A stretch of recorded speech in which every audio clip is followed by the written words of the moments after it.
तो ये डैन की 3rd एपिसोड की एक्सप्लेनेशन है। बाकी 2 एपिसोड हमने चैनल पे ऑलरेडी एक्सप्लेन कर रखा है, तो आप डिस्क्रिप्शन में लिंक क्लिक करके पहले उसे देखना, फिर ये आपको वीडियो समझ आएगा। तो लेट्स स्टार्ट द वीडियो। तो 3rd एपिसोड में हमने देखा कि टीवी शो की शूटिंग दिखाई जाती है, जहाँ पे लेडी एक लड़के के लाइफ के बारे में कुछ प्रेडिक्शन करती है, जैसे कि उसकी age, family, favourite food etcetera. पर वो लेडी सब प्रेडिक्शन गलत करती है, तो शो के क्रिएटर्स आपस में बात करने लग जाते हैं। लेडी के सारे प्रेडिक्शन गलत है, तो दूसरा बंदा बोलता है कि क्या शो एयर करना सही होगा? तो पहला बंदा बोलता है कि कोई दिक्कत नहीं, एक लोकल शो है, किसी को कोई प्रॉब्लम नहीं होगा। फिर हम देखते हैं कि वो लेडी दोनों क्रिएटर को सामने से जाती है और टैक्सी में बैठती है, घर जाने लगती है। टैक्सी का ड्राइवर लेडी से बोलता है कि मैंने आपको टीवी पे देखा, क्या आपके पास सच में साइकिक पावर है? तो लेडी गाड़ी रोकने को बोलती है और कार से नीचे उतर जाती है, और कार से उतरने के बाद बोलती है अगर सलामती चाहते हो तो तुरंत यहाँ से निकल जाओ। फिर हमें कज ओकारून को दिखाया जाता है, जो कि अभी पूरी तरह से टर्बो ग्रैनी के वश में है। टर्बो ग्रैनी बेहोश पड़ी मोमो के पैर को पकड़ के उठाती है। फिर हम देखते हैं कि कोई टर्बो ग्रैनी पे कील और पत्थर से वार करता है, जिससे टर्बो ग्रैनी दूर पानी में जाके गिरती है। और हमें यहाँ पता चलता है कि यह लेडी और कोई नहीं, मोमो की दादी है। हाँ, मुझे पता है कि आप लोग ये सोच रहे होंगे कि दादी इतनी यंग कैसे दिख रही है, पर सच कहूँ तो ये मुझे भी नहीं पता, क्योंकि शो में कहीं भी यह नहीं बताया गया कि दादी इतनी यंग क्यों है। फिर टर्बो ग्रैनी दादी पर अटैक करती है, पर फिर जल के दूर जाके गिरती है और एक सर्कल में फंस जाती है, जिसे दादी ने बनाया था। टर्बो ग्रैनी जैसे ही सर्कल के बाहर आने की कोशिश करती है तो वो जलने लगती है। तब दादी टर्बो ग्रैनी को बोलती है कि वो काफी तेज है, पर क्या करे, आखिर में जाल में फंसी गई ना।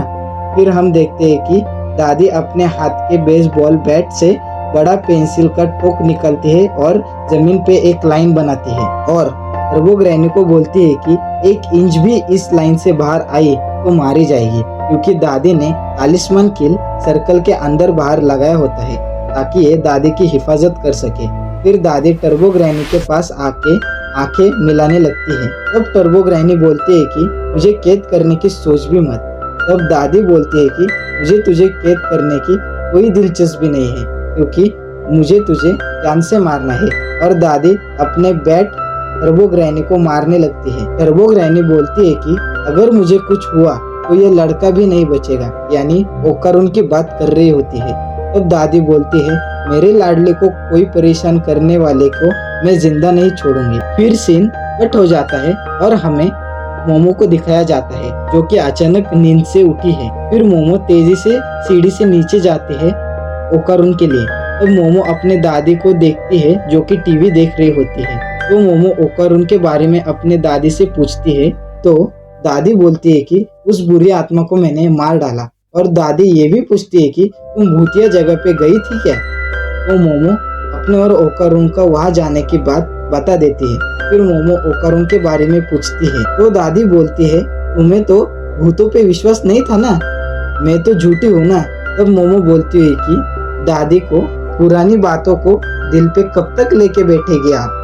और फिर मोमो अपने दादी से माफी मांगती है और बोलती है कि मैं गलत थी भूतों के बारे में। दादी बोलती है कि ओकारून आउट हाउस में है। तो मोमो भागकर ओकारून से मिलने जाती है, और हम देखते हैं कि ओकारून वहाँ पे खाना खा रहा होता है और मोमो को बोलता है कि शुक्र है तुम ठीक हो, मुझे तो लगा था कि तुम मर गई। तब मोमो उस रूम का दरवाजा बंद कर देती है। फिर वहाँ पे दादी आती है और बोलती है कि ये जब तक अंदर है तब तक सेफ है, बाहर आएगा तो फिर से इसे टर्बो ग्रैनी में बदल लेंगे। तो मोमो दादी को बोलती है कि ओकारून के बॉल टर्बो ग्रैनी ने ले लिए हैं, जब तक वो बॉल टर्बो ग्रैनी के पास रहेंगे तब तक ओकारून उसके श्राप से आजाद नहीं होगा। इसमें मेरी गलती है, इसलिए मैं उसकी मदद करना चाहती हूँ। और मेरे साइकिक पावर्स भी जागृत हुए हैं। यूएफओ के शिप में एलियंस से लड़ते वक्त इन्हें जागृत किया है। तब दादी बोलती है कि एलियन जैसी भी कोई चीज होती है? तो मोमो बोलती है कि पहले मुझे भी ऐसा ही लगता था, पर सच में एलियंस होते हैं। फिर दादी टर्बो ग्रैनी के बारे में बताती है कि वो सबसे तेज मॉन्स्टर है। मैं उस टनल के पास गई थी, उस टनल में कैद आत्मा है। कैद आत्मा वो होते हैं जो एक ही जगह पे भटकते हैं। टर्बो ग्रैनी और कैद आत्मा एक हो गए हैं। उन्हें हराना तुम्हारे बस की बात नहीं। मैं मेरे लाडली को खोना नहीं चाहती। बेहतर होगा कि तुम ये सब भूल जाओ। फिर मोमो बोलती है कि मैं होकर उनकी मदद जरूर करूंगी। तब दादी बोलती है कि टर्बो ग्रैनी के साथ तुम्हें एक्ट करना होगा। टर्बो ग्रैनी को अपनी रफ्तार पर बड़ा अहंकार है। अगर तुम उसे उकसाओगी वो फंस जाएगी। कैद आत्मा का इलाका सिटी के अंदर है। तुम्हें उसे सिटी के बाहर लेके जाना होगा ताकि उसकी शक्तियाँ कमजोर पड़े और तुम उसे हरा सको। और दादी इसमें मदद नहीं करेगी क्योंकि दादी के पावर सिटी के बाहर काम नहीं करेंगे। तब मोमो पूछती है कि क्या हमारे शक्तियों की भी टेरिटरी है? दादी बोलती है कि तुम्हें टर्बो ग्रैनी को हराना होगा, इसलिए तुम्हें और ओकारों को अभी से ही प्रैक्टिस शुरू करना होगा। ये बोल के दादी वहाँ से चली जाती है। अगले दिन हम देखते हैं कि ओकारुन चिल्ला रहा होता है क्योंकि उसे जोर से हगने को आई होती है। पर क्या करे, अगर वो टॉयलेट गया तो मोमो उसे देख नहीं पाएगी और टर्बो ग्रैनी में वो बदल जाएगा। पर ओकारुन से कंट्रोल नहीं होता और वो हगने चला जाता है और न चाहते हुए भी उसे मोमो के सामने ही हगना पड़ता है। फिर हम देखते हैं कि कुछ समय के लिए मोमो अपने दादी से बात करती है। फिर वहाँ पे माहौल बदल जाता है और वो ओकारुन के पास देखती है। वहाँ पे उसे टर्बो ग्रैनी दिखती है जो दादी और ओकारुन को नहीं दिखती और मोमो को बोलती है कि आज रात टनल के अंदर आ जाना, वरना ये लड़के के जरिए मैं सबको मार डालूंगी। फिर उसके बाद सब नॉर्मल हो जाता है और हम देखते हैं कि दादी और ओकारुन के अंदर से खून आ रहा है और उन दोनों को पता ही नहीं होता कि वहाँ पे टर्बो ग्रैनी आके गई है। फिर रात हो जाती है और हम देखते हैं कि मोमो और ओकारुन तैयार होते हैं टर्बो ग्रैनी से लड़ने के लिए। दादी मोमो को गले लगाती है। फिर मोमो और ओकारुन साइकिल पे जाने लगते हैं। मोमो बोलती है कि मैं टर्बो ग्रैनी को नहीं छोड़ूंगी क्योंकि उसने मेरे प्यारी दादी पर हमला किया।